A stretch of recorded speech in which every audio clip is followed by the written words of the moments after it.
അതുപോലെ തന്നെ നമുക്ക് ലാഭകരമായിട്ട് ചെയ്യാവുന്ന ഒരു കൃഷിയാണ് കാച്ചിൽ.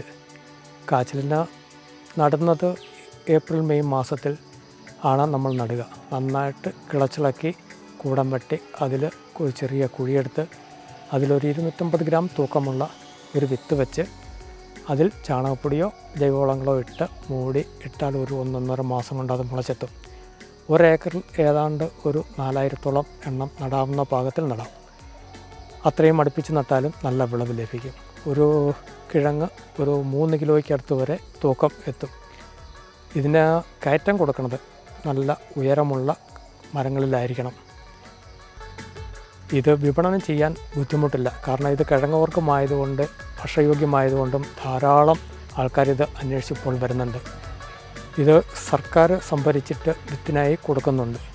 ഒരു 30 രൂപ 35 രൂപ തുടങ്ങി 50 രൂപ വരെ കഴിഞ്ഞ വർഷം വില വന്നിരുന്നു. നല്ലൊരു വരുമാന മാർഗ്ഗമാണിത്. ഇതിന് ഒരു ഏക്കറിൽ നിന്നൊരു 1.5 ലക്ഷം 2 ലക്ഷം രൂപയോളം ഒരു കൃഷിയിൽ ലാഭം എടുക്കാൻ കഴിയും. നട്ടതിന് ശേഷം ഒരു 6-7 മാസമാകുമ്പോൾ തുടങ്ങി നമുക്ക് വിളവെടുക്കാം. വിളവെടുപ്പ് കാലം നമുക്കൊരു 1.5 വർഷം വരെയൊക്കെ നീട്ടിക്കൊണ്ടു പോകാൻ സാധിക്കുകയും ചെയ്യും. മണ്ണിൽ കിടന്നാൽ മണ്ണിട്ട് മൂടിയിട്ടാൽ ഉണങ്ങിപ്പോവുകയില്ല.